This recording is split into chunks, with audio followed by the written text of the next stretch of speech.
หัวบ่ใส่ก็ได้ติมันมักกินมันเนาะตัวนี้เนาะมันได้บ่ดีๆเด้น้องเอ้ยกันน้อยเดียวสิบอกให้จ้าเข้าใจเด้อมันอันตรายกินมันหลายมีทั้งปลาซิวโอ้หมกปลาซิวคักเด้อน่ะอุ้ยแม่นยังนี่น้ำมียังก็ฮะหมวยเสามันเชิงกันนะเยื่องพังไรพังหนึงก็ได้ปรึกษากันเด้อกับแม่เด้อแล้วก็เวลาสร้างเพิ่นสิลงมือเฮ็ดมาตั้งมาขึงก็เฮาก็จังค่อยบอกตั้งนี้และตั้งนั้นมันอยู่นำเจ้าของเฮือนเด้ถ้าให้นี่ตัดสินใจให้บ่ได้เด้เพราะฉะนั้นล่ะมีแต่เจ้ากับแม่เจ้าหันคุยกันเบิ่งว่าสิเอาแบบสิเอาแบบใดพอดินเจ้าก็คู่อีเด้นี่ถ้าว่าเฮายกออกมันผัดแม่นอยู่มันกว้างแต่ว่าหน้าดินแล้วสิบ่เพียงบัดแม่นหมอกเจ้ายืนกับเพื่อนเก่าเจ้าน่ะเพราะว่า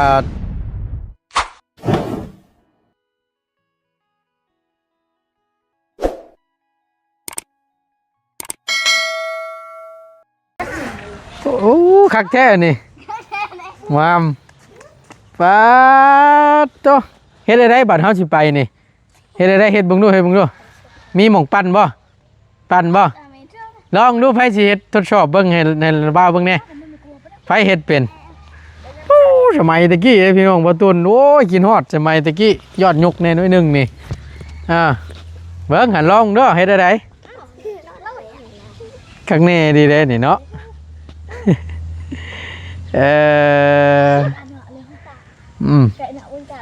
เอาลองเบิ่งปั้นบัดนี่รุ่นนี้ปั้นบ่ได้รุ่นนี้เนาะวุ้นเอ้ยเนาะพี่น้องเอ้ยกราบทักทายสบายดี FC บัดสุขุสุคนมาอีกบัดนี้ก็มืดคือเก่าพี่น้องเอ้ยฝนสิตกอีกแล้วบาดนี้เจ้าไปหาปลาอยู่บ่เมื่อเช้านี่ไปหาอยู่บ่เจ้าได้อยู่บ่ปลามีไปโอ้ปบโอ้ยเนาะนี่อย่าไปตีกันเลยเฮ้ยเนาะไปเดี๋ยวตั้งประตูสิเข้าไปหาตั้งน้องป๊อปอยู่เฮือนบ่ไปป๊อปเจ้าอยู่เฮือนบ่อยู่บ่แต่ว่าจิฮู้เนาะเดี๋ยวว่าภาษาเจ้าอยู่บ่อยู่เนาะโอเคฉันเนาะกินบ่มีเสียไปให้เอามาไหมแบ่งกันเลยคนละห่อเด้อเนี่ยประตูติดรถมาพี่น้องเลยมีขนมเนี่ยเอาโบสิคู่กันโบดิมีแต่แบ่งกันเด้อคนห่อได้เด้อโดยแบ่งกันเด้อบ่ญาติแล้วเฮ้ยบ่ญาติแบ่งกันแบ่งกั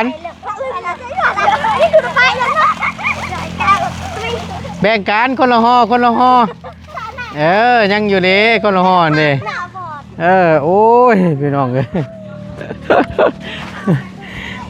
สิมาญาติน้ำบ่อนี่กะโยหมูเนาะสิญาติเป็นยังฮะเฮ็ดยังนั่นบ่ญาตินะโดนน่ะเงินอยากมีคือกันบ่สิไปเอาอีหยังก็ยังไปเอาน้ำไม้ส้มให้เฮ็ดกินข้าวก่อนเด้อกินกับยังน่ะกินกับตัวยังเกาะเฮ้ยเมนูซื้อมาเม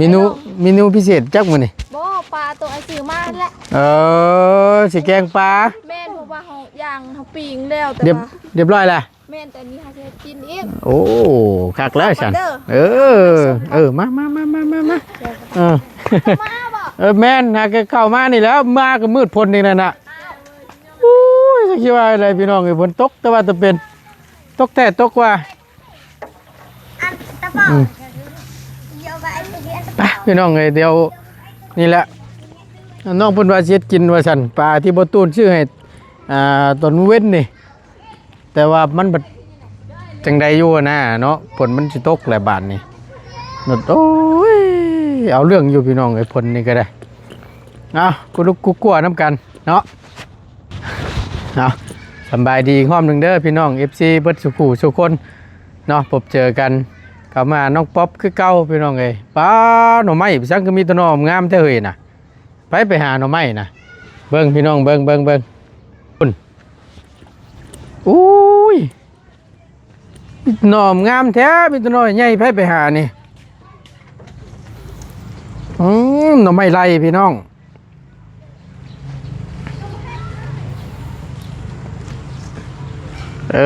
ต้มหน่อไม้จำแจวนี่ก็คักอยู่ได้นี่เนาะโอ้ยเอาพี่น้องเพิ่นว่าเนาะไว้ๆแน่บ่ต้นว่าซั่น จะเขียนเฮือนงามของน้องป๊อปเราว่าซั่นอดใจรอเลยพี่น้องเด้อ FC เนาะผู้ใหญ่ใจดีผู้เพิ่นที่ถ่ารับเบิ่งรับชมเนาะเฮือนน้องป๊อปกานี่แหละเบิ่งไปน้ำกันนี่แหละพี่น้องผลผ้าอากาศมันยังบ่หยุดบ่หย่อนเนาะสร้างเพิ่นก็ยังบ่ทันได้ลงมือเฮ็ดเทื่อแต่ว่าผลเช้าแล้วหรือว่ามันบ่มีผลก็มันแดดออกสร้างเพิ่นก็สิมากบไม้กบตอกนั่นแหละพี่น้องเนาะมีแต่ว่าถ่าเบิ่งน้ำกันเนาะว่าเพิ่นสิมาลงมือเฮ็ดมื้อใดทางสร้างเพิ่นก็ได้บ่ตูนก็ชุดยังให้แต่เพิ่นมานั่นแหละพี่น้องแต่ว่าเนื่องจากว่าฟ้าฝนชลทานเนาะมันก็นี่แหละตกลงมาบ่เว้นวางตกแล้วตกอีกอยู่มันหลดปาดโตเอาการอยู่ได้พี่น้องเลยเนาะถือว่าผ้าพลนี่ก็มาดีช่วงเดือนนี้เนาะรถประตูนหากระล่างเลยพี่น้องเลยมันบวไหวเองเนี่ยก็ได้ล่างก้อนว่ะนี่ทำความสะอาดเพิ่นก้อนว่ะป้าไว้ลายมือลายเว้นใดก็ขี้ตมและมันสิกัดก็ได้ล่างทำความสะอาดเพิ่นก้อนเนาะลูกชายยังจมอยู่พี่น้องโอ้ยพอตุนเอารถงามเข้าไปแล้วว่าสันพอตุนเอารถคันสีคล้ายกันละรถคันเก่าในอีแหล่ของพอตุนป้าไอแม่เพิ่นไปชงไปเฮียนจมให้พ่อ เอารถคันงามเพิ่นไปเพิ่นขี่รถแข้งว่าสันเนาะสิว่าได้พี่น้องเลยเป็นไข่หลานน้อยกับทีหนึ่งกับ2 มื้อแล้วพี่น้องเลยบ่ได้ไปเฮียนเมื่อวานนี้กับมื้อนี้เนาะบางเบิ่งอื่นก็ว่าเพิ่นบ่เช้าก็แม่นให้หยุดแล้วบ่ไหวแล้วพี่น้องมันกระบาบลูกนั่นแหละบ่ต้นก็ได้กระบาบทั้งเมียน้ำแน่ไปส่งลูกตากฝนไปเฮียนแต่ละมื้อโอ้ยว่ะก็เลยเอ้าบ่เป็นหยังว่ะอดเอาตากฝนเปียกตะยอดเราแต่ละมื้อสิแกงบ่ฮะมีอย่างแน่น่ะใช่หน่อไม้ชมน่ะไม่เดียวเบิดแล้วว่าเฮาเฮ็ดอันลายอยู่แต่ว่ามันเบิดเฮากินตลอดเลยกินคุมื้อแกงยามใดมีแต่นั่นติไปอีตู้น้ำโอ้คักแกงกันปลาลูกแช่กับหน่อไม้ชมน่ะ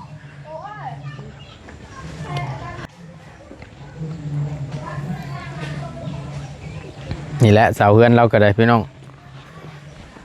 เอาไว้อยู่ตารางเฮือนนาบ่าวนี่ไว้อยู่นี้เนาะ2 4 6 8 9เสาเก็บไว้อยู่นี้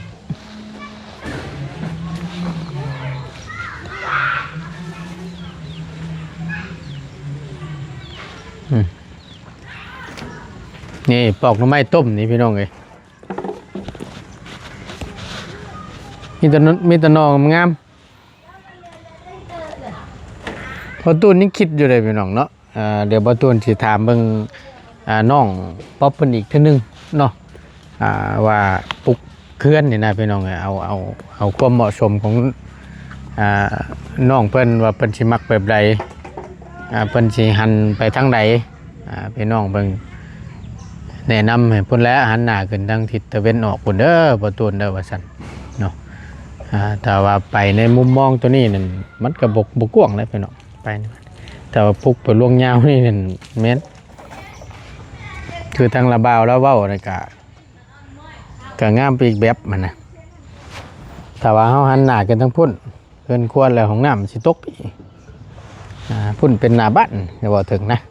ถ้าสมมติว่าหันหน้าลงมาพี่สมบูรณ์นูนมาปลูกตามแนวนาดินในหน้าพี่น้อง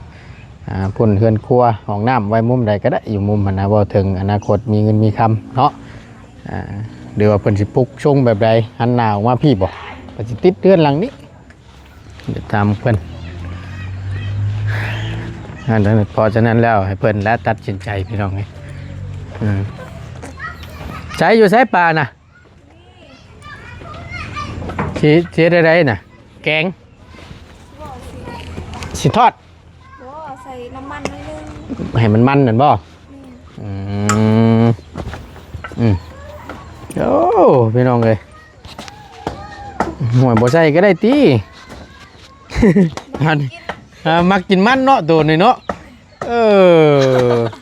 มันได้บ่ดีๆเด้น้องเอ้ย กันน้อยเดียว สิบอกให้ จ้าเข้าใจเด้อ มันอันตรายกินมันหลายมีทั้งปลาซิวโอ้หมกปลาซิวคักเด้อน่ะ อ๋อ เฮ้ยแม่นยังนี่ น้ำอีหยังก็ ฮะน้ำ ข่อยบ่ฮู้จักซื้อแต่ข่อยใส่แล้วมันแซ่บข่อยก็เลยใส่หากระซื้อ หากระชื่อนี่ตำยังล่ะตำมักเพชรสิอ้อมปลานี่บ่ขัวปลานี้ใส่ลายเสียบลาย โอ้ยเนาะ ได้1บอยสิ กาจองบ่ถ้าปิ้งนัวเวียดน่ะใส่ลายแห้งเข้มลายได้ไอ้ปะ แม่นอันนี้นะของไทย ใครอยู่ฉันเขาว่าของไทย บ่บุญเอามาตั้งแต่มื้อหั่นเด้แต่ว่ากินยังบ่เบิด คือนั่นน่ะ โดย ไอ้โนโมโตะน่ะกาจองน่ะ โดย ใส่ลายแซ่บลายว่าซั่นใส่หน่อยแซ่บหน่อย สิแหละนี่เพียงอะไรล่ะ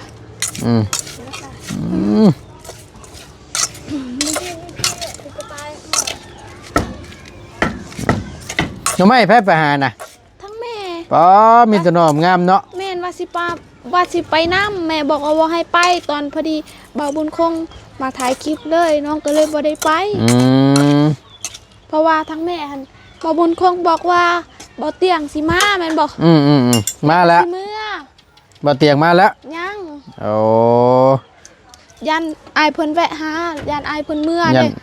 แล้วก็สิเอาหน่อไม้นี่ไปฝาก โอ้โอเคพอดีแล้วฉันทางบ่เตียงแล้วขึ้นมาเสียโปนพี่น้องเอ้ยเอาว่านนี่ก็ได้นั่งดินน้ำกันอยู่เพื่อนบ่าวบุญคงนั่นแหละเก็บงานทั้งพี่น้ำแน่แล้วก็สิพาแม่ขับมุกแน่เราก็ได้ตั้งตัวแม่เพิ่นเนาะบางบ่ดีก็พาครอบครัวไปเที่ยวว่าซั่นเอาก็นี่แหละก็จัดสรรเวลาเอาละพี่น้องเนาะมึงมีตัวน้อมงามแน่มื้อนี้เว้าได้พี่น้องนี่ แม่น นี่แต่ว่าชอมไว้ให้เพิ่นนั่นแหละ โดย ของฝากจากน้องป๊อป ขอให้อายเพิ่นแวะมาทางนี้แน่เด้อ คำทาง เห็นบ่แวะก็บ่หมั่นปากแล้ว คำว่ามันบ่นั่นเด้ก็พอดีแล้วชอบไว้ท่าเพิ่นก็ได้น้องเอ้ยชอบ อายเพิ่นบ่ว่างกะ เพิ่นสิมาอยู่หรอกได้ยินเพิ่นเว้าอยู่เมื่อวานนี่บ่เตียงแล้วเว้าอยู่สิกลับมาเยี่ยมน้องป๊อปว่าซั่น โดย ทำนี่แหละเรื่องความคืบหน้าของเพื่อนเจ้านี่แหละว่าไปฮอดไซก็ได้เว้าสู่กันฟังอยู่เมื่อวานนี่เอามีดมาปอกไว้ให้ก็ได้นี่พันตัวนี้ออกนี่ ยันมื้ออื่นอายเพิ่นสิเมื่อเด้อ มันก็มันบ่แข็งบ่โทษบ่น คันยันคันเฮาปอกไว้จังซี่ล่ะสิเน่า บ่ แม่น อุ้ยแม่นน่ะเฮาจงจังซี่เพราะว่าตัวแก่นเฮาตัดออกแล้วตัวมีแต่ตัวอ่อนแล้วก็งามแม่นบ่เฮาเอาจงแต่ตัวอ่อนแล้วยันเน่าอย่ามันเน่าแม่นก็เลยจงแบบนี้ คันอายเพิ่นสิเมื่อมื้อนี้เลยก็คันมื้อนี้ก็ฮอดเฮือนแม่นบ่เฮาปอกบักงามๆเฮ็ดไว้แล้วเมื่อฮอดเฮือนก็เฮ็ดกินเลยอันนี้ล่ะคันเฮาปอกไว้ล่ะบ่งามเลยคือกับตัวแบบนี้คันปะไว้มื้ออื่นนี่ หน่อไม้บงเนาะหน่อไม้บงหน่อไม้ไร่ แม่น นี่ตัวนี้สิเป็นหน่อไม้บงนี่พี่น้อง แม่นอันนี้ก็หน่อไม้บงตัวนี้เป็นหน่อไม้ไร่นี่ แม่น นี่ตัวนั้นตัวหน่อไม้ไร่ล่ะ ลายนี่ งามเนาะตัวนี้เนาะ แม่น ขาวจ้ำพี่น้องเอ้ย ตัวนี้ก็ไล่คือกัน คักแล้วต้มไว้หวานคือจัง มื้อหน้าไอ้อยากกินน้องก็สิหาอีกก็หาตลอดนั่นแหละมื้อใดจุไอมาก็จะกินคำมาถึกช่วงติ แม่น มาบ่ถึกช่วงนี่อดเนาะ เรียบร้อยเพิ่นมาถึกสวงจุน้องสิต้มไว้เด้ก็ได้กินเอาแล้วบ่เป็นหยังดอกคำว่ามันทันก็กินมันบ่ทันก็บ่เป็นหยังก็ได้ตลอดนั่นแหละ ไปหาคู่มือเนาะดีแล้วเนาะ อันนี้ก็ยังอยู่แต่ว่ายัง2-3อัน อันใด หน่อไม้นี่เด้เฮาต้มตั้งแต่วานนี่ หน่อไม้นี้ โดย บ่เป็นหยังสู้กันกินนั่นแหละ โดย เนาะใช้มันใหม่แล้วจักน่ะ ยัง ตัวเฮ็ดชูดได้นั่นน่ะ ก็เฮาก็อิหยังเกาะ ฮะ เอิ้นว่าคอยบ่ฮู้คือกัน บ่เอาแล้วเฮาสิกล้ากินน้ำอยู่บ่ละบาดนี่ กะ จักฮอดชูดเพิ่น ก็กินได้ ได้บ่ แม่น เงึบเบิ่งกันพี่น้องเอ้ยโอ้วปลา น้ำพ ลูก ด ที่บ่ตูนชื่อไอ้ น้ำพดแล้วบ่ พดแล้วมีแต่มันสิใหม่แล้วบาดนี่ แม่นบ่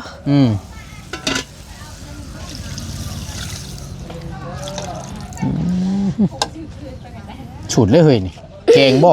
แม่น แกงถึงอ้อม แกง แกงเอา เอ้ย อืม อ้อมก็กินบ่ได้เฮาคนหลาย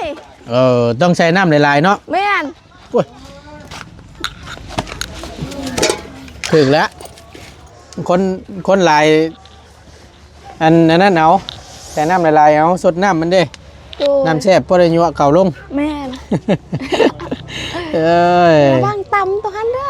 หน่อไม้เนี่ยบ่ แม่ บ่ตำเนาะเห็นอยู่ จ้า อันนี้ไอ้ถามก่อนบัดนี่อันนี้เมื่อวานนี่ถามความคิดเห็นทางระบ่าวเจ้าสิซื้อ โดย อันนี้ทั้งง่ายก็สิถามเบิ่งค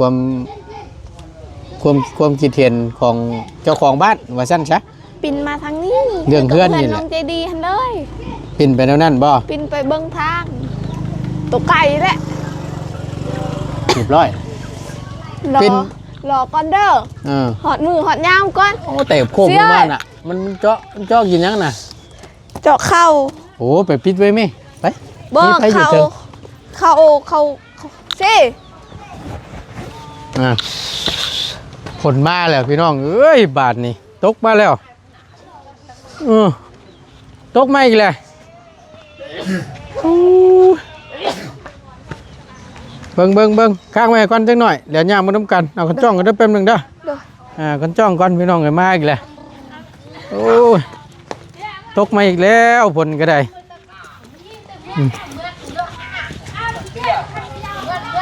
ครับ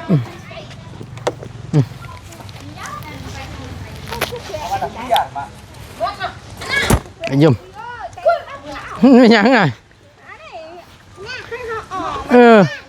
ให้ไม่ย่าห้องละบาดนี่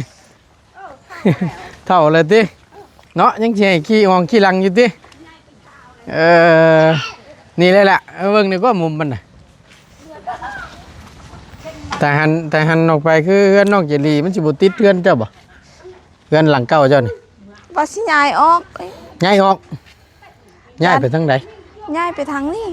บ่ แม่น บัดดินเด้ซะบัดนี่ ย้ายไปทางนี้เอาก็ ฮะ ก็ย้ายไปทางนี้ ย้ายมามุมนี้ โดย มันก็หน้าดินเจ้าก็บ่เพียงแล้ว เนาะ มันคนละชั้นกันเลยเด้อน่ะบัดนี่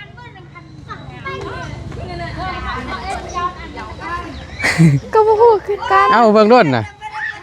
มีแต่เห็ดแบบนี้และเห็ดแบบอื่นเราบ่ได้ ฮะ เห็ดแบบอื่นเราบ่ได้ เฮ็ดได้ แค่นเฮาแบบเฮาเฮ็ดจังซี่นี่เด้เฮาขว้างตัวนี้นี่เด้ หึ เฮาบ่อยากให้เพื่อนเฮาขว้างตะเวนออกกับตะเวนตกขว้างแล้วมันบ่งาม จังหวะเพราะว่าถ้าว่าหันไปเจ้าสิหันคือชงเฮือนเก่าเจ้านี่หันหน้าไปพุ่นนี่เบิ่งมาวัดเบิ่งดูซะสมมุตินะสมมุติว่าเสาหนึ่งอยู่หันเนาะ โดย เสาหนึ่งอยู่หันสิชูดฮอดพี่แล่นนี่ฮอดพี่แล่นนี่6 คูณ 7สิได้อยู่ที่ปอบ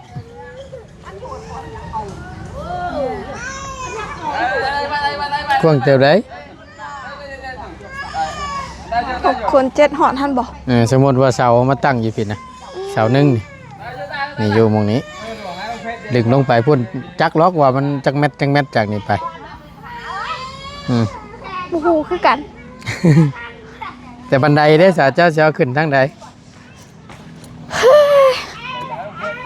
ยังคิดบ่ได้เลยเด้นี่ นะ คิดบ่ได้เลยเด้นี่ นี่มึนตึบเลยบาทนี่ แม่น จ่ายคักบาทนี้พี่น้องจาก เช่นจะรักกัน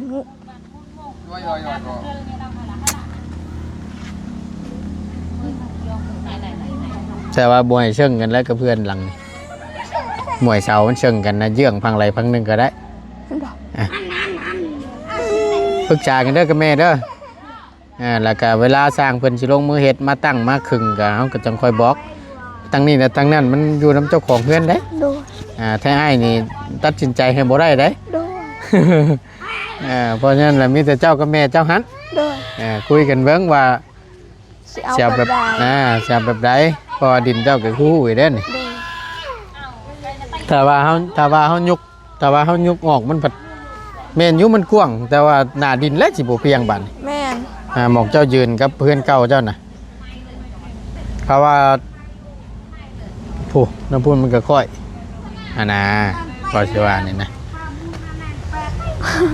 อุกใจอยู่เด้เนาะ จังหวะเบิ่งอีกทีนึง ก็ เดี๋ยวว่า สิ นั่น ถามเบิ่งก่อนว่าเฮ็ดแนวใด ก็ถ้าว่าอันนั้นในวัดเบิ่งถ้าหันคือจะเว้าก็ได้อยู่แต่ว่าดินนี่แหละนี่แต่ว่ามันย่นไปมุมทั้งนั้นนี่ติดเลนทั้งนั้นนี่ก็ชีวิตอยู่ประจักษ์แล้วก็ลองเบิ่งอีกตัวจริงอีกทีนึงนะอันนี้ให้ถามเบิ่งน้ำกันปรึกษากันเบิ่ง โดย โอ้ยเนาะเมื่อยน้ำเด้พี่น้องบ่ได้วางแผนบ่ได้คิดหยังไว้เด้อบ่นี่ แม่น ตายคักแบบสิ แต่ยกกันสิยกเลย บัดพอฮอดมือแล้วเพิ่นสิคนขั่วกระมังขึ้นมาจักสิแม่นแบบใดเฮ็ดแบบใดบ่ได้ฮะ โดย ตายคักเจ้า คุยกันใช้แม่เจ้าอยู่ไส พันเดมาแล้ว เราสิคุยเราสิตัดสินได้อยู่บ่เนาะ แม่ค่อยกับบ่ฮู้คือกัน งาน ก็เขาเจะบอกว่าเฮ็ดแบบนี้แต่ดินตัวนี้ก็สิบ่เพียง โอ้ลมการพูดคุยกัน เขาปิ้นหน้าแบบนี้เด้แล้วเฮาก็บอนทางเดินเฮาก็สิเลี้ยวไปแบบนี้เด้ บันไลนี่คำสมมติว่าหันหน้ามาเพื่อนเก่าเจ้าเนาะ โดย ปกชงสไตล์โมเดิร์นมันก็แน่นอนได้ชงมันสิแบบนี้แหละ โดย แต่ว่า สิหันหน้าคือกับอิหยังเกาะเพื่อนคนนี้ได้หันแบบบอนทางบันไดเดินจังซี่หันแบบ แบบเฮาสิหัน แต่ว่าบันไลอยู่พังนี้เนาะ โดย พังทางนี้เนาะ โดย ทางง่ายยืนนี้ โดย ทางนี้เป็นหน้าบ้าน โดย ชงทางนั้นก็ไว้เฮ็ดหยังก็ได้เคลื่อนครัวก็ว่ากันเนาะห้องน้ำเนาะก็มีเงินเนาะ โดย เอาแนวนั้น โดย โอ้ยพี่น้องเอ้ยเอาเดี๋ยวปรึกษากันเด้อ โดย ลองเบิ่งให้เบิ่งดูพดไอ้พังๆนั่นน้ำบกป้าแล้วจัก อ้าว โอ้ ตกไปแล้วบ่ เรียบร้อยแล้วน่ะ ยัง บ่ได้ได้ เอานำคือว่าบ่ค่อยพด อ้าวมึงก็ไผน่ะเอาหยิกลูกนี้ไปอีตู้ ฮะ หยิกไปอีตู้ลงแน่น่ะไปอีตู้แล้ววันหยิกมันลงนั่นหอมจะได้พี่น้องเอ้ย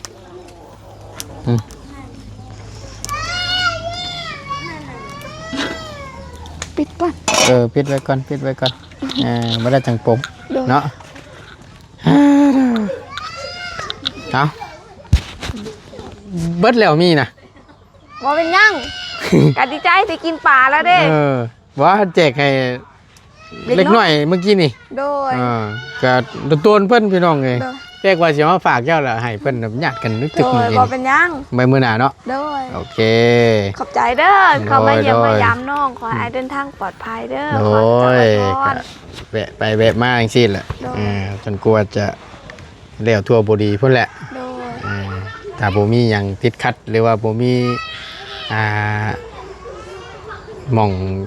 เวียกหม่องงานทางอื่นอีก โดย หัวยากทีมงานขึ้นมาหลายคนและวันนี้ โดย แวะเวียนพัดเปลี่ยนกันเข้ามานั่นแหละพี่น้องเนาะ FC เบิ่งกระถาเบิ่งถ้าชมโยเกิดงามเจ้าก็ได้กระถาเบิ่งน้ำกัน โดย เนาะยังไงได้ขึ้นได้ยกได้ย่อไปไว้ทางบ่ตูนก็ได้พี่น้อง โดย แต่ก็อดใจรอคือบ่ตูนเว้าหั่นแหละฟ้าฝนมันบ่เป็นใจ แม่น ช่วงพายุเข้าว่าซั่นซะให้มันแดดนั่นจ้างเพิ่นได้มากบแน่นอนล่ะไม่ก็ได้ โดย เนาะ จังว่ากันเนาะรอเบิ่งรอชมน้ำกันพี่น้องเอ้ยเกินงามของน้องป๊อปเพิ่นเนาะ ไปแสนทั้งง่ายขอจบคลิปก่อนเด้อบัดนี้เด้ออยู่ดีมีเฮงเด้อ โดย โชคมันร่ำรวย โดย สำบายดีเด้อ สำบายดีเด้อ สบายดีเอาตึ้มให้มาเนี่ยโอ้ยหลอดตายพอไปไม่ระเบาก็ได้แต่มันตายแล้วได้แม่มัน เอาแม่นบ่ แม่นกลับมาอีกหอมหนึงบุญเก่ายังมีอยู่ ดีแล้ว จันละบ่เฮงบุญเก่าเบิดนี่เบิดละ ฟ้าพี่น้องขอบบุญขอบคุณหลายๆเดี๋ยวเบิ่งกันอีกเทื่อนึงเนาะเดี๋ยวลงสนามตัวจริงกันอีกเทื่อนึงว่าเพิ่นสิเอาจังใดเพิ่นปรึกษาหารือกันก่อนเรื่องหม่องเพิ่นที่ตัดตั้งเสาย่อเสาว่าสิหันไปทางใดเนาะเดี๋ยวเบิ่งน้ำกันเดี๋ยวเพิ่นปรึกษากันก่อนเนาะเจ้าของบ้านเจ้าของเพื่อนเพิ่นพี่น้องขอบคุณหลายๆอยู่ดีมีแฮงพี่น้องโชคมันร่ำรวยสำหรับคลิปนี้บ่ตูนลาแล้วสำบายดีเด้อพี่น้องเด้อ